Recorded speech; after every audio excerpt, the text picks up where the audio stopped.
Hello student, welcome back. This is the last video of this chapter and that unit we are discussing today is numericals. And ये जो numericals है ये numericals बहुत ही छोटे हैं और एंट्रेंस एग्जाम में हमें पूछते हैं कि रिएक्शन विल बी स्पॉन्टेनियस और नॉट। तो अगर कैलकुलेशन में जो लास्ट E0 वैल्यू वो अगर पॉजिटिव आती है तो स्पॉन्टेनियस है, स्पॉन्टेनियस यानी वो रिएक्शन अपने आप होगी, और नहीं आता है तो नॉन स्पॉन्टेनियस, वो अपने आप नहीं होगी। तो ये सिंपल सा कैलकुलेशन है। कल हमने यहाँ पे एक सीरीज देखी थी और वो सीरीज में सब वैल्यूज किसकी थी? E0 स्टैंडर्ड रिडक्शन पोटेंशियल, यानी सभी रिएक्शन को किस फॉर्म में रखा गया था? रिडक्शन का। और यहाँ पे हम क्या करेंगे? ऑक्सीडेशन और रिडक्शन जो हाफ रिएक्शन इसकी टोटल करेंगे, यानी हमको एक जगह साइन चेंज करनी पड़ती है। जो डाटा दिया होता है वो रिडक्शन का, वो डाटा देखना है, ठीक से देखना पड़ता है कि वो हमें कुछ भी नहीं लिखा है, इसका मतलब क्या है? सीरीज से दिया हुआ है यानी रिडक्शन। अगर उन्होंने बाकायदा ऑक्सीडेशन लिख के दिया है और वहाँ सही में ऑक्सीडेशन हो रहा है तो फिर वैसे के वैसे रखना पड़ेगा।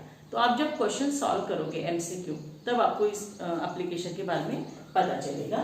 तो हम यहाँ पे दो न्यूमेरिकल्स ले रहे हैं और ये दो पे से आपको कोई भी एग्जाम्पल आप सॉल्व कर सकते हैं। तो हम देखते हैं क्या है problem. By using standard electrode potential, standard electrode potential का यूज करके predict the reaction between the following is spontaneous, यानी ऑलरेडी ये दिया हुआ है कि ये जो रिएक्शन है स्पॉन्टेनियस है, सिर्फ हम वेरीफाई करेंगे। और एंट्रेंस एग्जाम में क्या पूछते हैं? स्पॉन्टेनियस होगी या नहीं। तो हमें कैलकुलेशन करके ये जो फाइनल आंसर आता है, ये टोटल, ये फाइनल आंसर से हम डिसाइड करते हैं कि रिएक्शन स्पॉन्टेनियस है या नहीं। ये पॉजिटिव साइन अगर आती है तो स्पॉन्टेनियस वो रहता है। तो दो एग्जांपल्स यहाँ दिए हुए हैं और गिवन डाटा दिया हुआ है। ये गिवन डाटा किस चीज से दिया है? EMF कल जो हमने देखी है इलेक्ट्रिक पोटेंशियल की सीरीज पोटेंशियल के साथ, उसके ऊपर से। जैसे ये आयरन का है फेरिक टू फेरस, तो यहाँ पे ये वैल्यू दी है और यहाँ पे यानी ये दोनों वैल्यू किस चीज की? कुछ भी नाम नहीं लिखा है, रिडक्शन की वैल्यू है। ओके, तो अभी एक जगह क्या होगा? ऑक्सीडेशन, एक जगह रिडक्शन। तो हमें क्या करना पड़ेगा? जहां पे ऑक्सीडेशन हो रहा है वहां पे साइन चेंज करनी पड़ेगी। तो देखते हैं क्या है सॉल्यूशन। इफ सम ऑफ, यहाँ पे जो कंसेप्ट है वो आप ध्यान में रखो। If sum of 2E0 value is positive.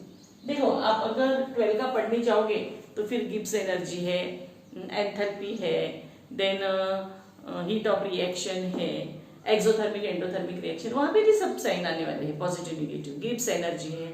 तो ये क्या होता है? साइंस में कंफ्यूजन होता है, इसलिए आप हर चैप्टर का साइन का अलग अलग मीनिंग होता है, वो ध्यान में रखो। यहाँ पे क्या मीनिंग है? जब 2E0 वैल्यूज जो करेंगे हम टोटल, उसकी अगर पॉजिटिव आती है तो reaction between this two species is spontaneous, अपने आप वो रिएक्शन होगी, रेडॉक्स रिएक्शन, जिसे हम डिस्प्लेसमेंट रिएक्शन भी कहते हैं। कई इसमें change sign of E0 oxidation, आपको क्या करना है? E0 ऑक्सीडेशन जहां हो रहा है वहां पे साइन चेंज करना है, because given data is for reduction reaction. जो डाटा दिया है ये हमें क्या के लिए दिया है? रिडक्शन रिएक्शन के लिए। अब हम ये दोनों एग्जांपल सॉल्व करते हैं। अब यहाँ पे ऑब्जर्व कीजिए क्या दिया है? Fe3+ and I-। तो इससे हमें क्या पता चलता है? कहाँ रिडक्शन हो रहा है और कहाँ ऑक्सीडेशन। ये देखिए ये 3+ है, यानी इसके साथ क्या होगा? माइनस होगा, यानी इलेक्ट्रॉन होगा। तो एक्सेप्टेंस ऑफ इलेक्ट्रॉन क्या हो जाता है? रिडक्शन, यानी इसके साथ क्या हो रहा है? रिडक्शन। यहाँ पे माइनस दिया हुआ है तो इसके साथ प्लस इलेक्ट्रॉन तो नहीं होगा, दोनों माइनस माइनस। पर क्या हो सकता है? ये माइनस में से अगर इलेक्ट्रॉन निकल जाते हैं तो ये प्लस या न्यूट्रल स्पीसीज होता है। जब माइनस रहता है और वहां से इलेक्ट्रॉन निकल जाते हैं तो न्यूट्रल स्पीसीज बन जाती है, यानी यहाँ लॉस ऑफ इलेक्ट्रॉन होगा, यानी यहाँ ऑक्सीडेशन होगा और यहाँ रिडक्शन होगा। ऐसे आपको एक एंट्रेंस एग्जाम के वक्त सोचना पड़ता है, और ये सोचने के बाद हमें जो वैल्यू दी है वो वैल्यू से हम कैलकुलेट करेंगे कि यहाँ पे क्या करना है हमें। ये जो दिख रहा है जहाँ पे यहाँ पे क्या हो रहा है? एक्सेप्टेंस ऑफ इलेक्ट्रॉन रिडक्शन और यहाँ ऑक्सीडेशन, यानी यहाँ पे हमें साइन चेंज करने। देखिए यहाँ पे साइन चेंज की हुई है। और दूसरा क्या है? जल्दबाजी में काम नहीं करना पड़ता। यहाँ की टोटल माइनस ऐसे नहीं कर सकेंगे हमको लिखना पड़ेगा। क्यों? क्योंकि बैलेंस करने के बाद क्या होता है ये हमें देखना होता है। जैसे Fe3+ है, Fe3+ के साथ अगर एक इलेक्ट्रॉन हम लिखते तो यहाँ पे क्या होगा? Fe2+ हो जाएगा।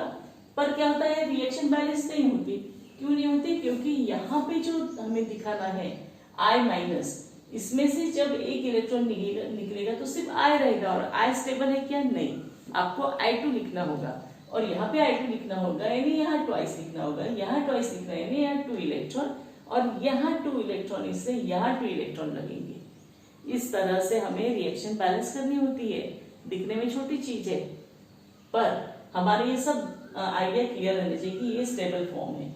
तो यहाँ पे यहाँ 2 इलेक्ट्रॉन्स है, ये देखिए यहाँ पे 2 इलेक्ट्रॉन, तो यहाँ 2 इलेक्ट्रॉन लिए, यहाँ पे I है, यहाँ I2 आ रहा है, इसलिए यहाँ पे 2 लिया है। तो इस तरह में 2 इलेक्ट्रॉन लग रहे बैलेंस करने के लिए, और यहाँ पे 2 लिए, तो यहाँ पे भी 2, फिर यहाँ पे भी 2। अब देखिए 2 × 2 4 प्लस हो जाएंगे, 3 × 2 6 प्लस हो जाएगी, उसमें से 2 निकल गए, 4 प्लस बराबर बैलेंस है। यहाँ पे देखिए I-2 है, तो ये I2 बराबर है 2 इलेक्ट्रॉन, यानी इसकी वैलेंसी मालूम है ना आपको, एक ही है, तो 2 इलेक्ट्रॉन है 2 के लिए। इस तरह में बैलेंस करने के बाद हमें पता चलता है कि यहाँ पे I2 है, सिर्फ I2, यानी यहाँ पे किसी फैक्टर से मल्टीप्लाई नहीं करना है, सिर्फ साइन चेंज करना है, इसकी हम साइन चेंज करेंगे।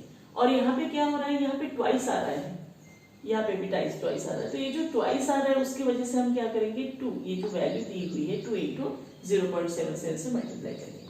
अगर जल्दबाजी में हमने यहीं के यहीं कर लिया, अगर आपको समझ में आ रहा तो अच्छी बात है, हम कर सकते हैं, पर नहीं आ रहा तो इस तरह से आपको थोड़ा लिख के देखना पड़ेगा, और यहाँ ट्वाइस से मल्टीप्लाई करना है, ये हमें ध्यान में लेना होगा। और इस तरह फिर ये दोनों की टोटल कर लेने के बाद क्या हो जाएगा, +1 वोल्ट, और प्लस साइन आई, इसका मतलब क्या हो गया, द रिएक्शन इज स्पॉन्टेनियस। अगर एग्जाम में ये माइनस आती है तो आप क्या बोलेंगे, the reaction is non spontaneous. ऐसे सिंपल न्यूमेरिकल्स केमिस्ट्री के एंट्रेंस एग्जाम में आते हैं, तो आप ये अच्छे से करके रखो। बी ऐसे ही है, बी का भी यहाँ पे क्या हो रहा है, ये देखो यहाँ पे सोचना है आपको कि ये Ag+ दिया हुआ है ना, और यहाँ पे Cu दिया है, इसका मतलब क्या हो रहा है, इसका मतलब ये हो रहा है कि ये प्लस है, इसके साथ इलेक्ट्रॉन आ रहे हैं, और इसके साथ इलेक्ट्रॉन आ रहे हैं, यानी एक्सेप्टेंस ऑफ इलेक्ट्रॉन हो गया, गेन ऑफ इलेक्ट्रॉन, तो ये रिडक्शन की रिएक्शन होगी, और डेफिनेटली यहाँ पे ऑक्सीडेशन होता होगा, क्योंकि Cu से 2 इलेक्ट्रॉन अगर निकल जाते हैं तो वो क्या हो जाता है, लॉस ऑफ इलेक्ट्रॉन यानी ऑक्सीडेशन।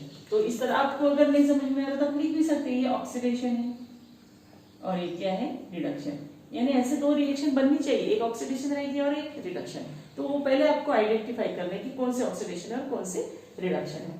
तो ये लिखने के बाद फिर से आपको ये पता चलेगा कि Ag+ के साथ एक अगर इलेक्ट्रॉन लिखते तो Ag आता है, Ag की वैलेंसी 1 है, ओके।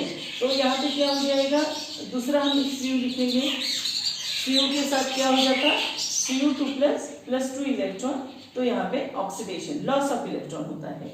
अब देखिए कॉपर की वैलेंसी 2 होती है, तो यहाँ 2 इलेक्ट्रॉन आएंगे, यहाँ 1 वैलेंसी, तो हम क्या करेंगे, यहाँ 2 इलेक्ट्रॉन आए थे, यहाँ 2 इलेक्ट्रॉन, यहाँ 2 है इसलिए यहाँ 2, और यहाँ 2 इसलिए यहाँ।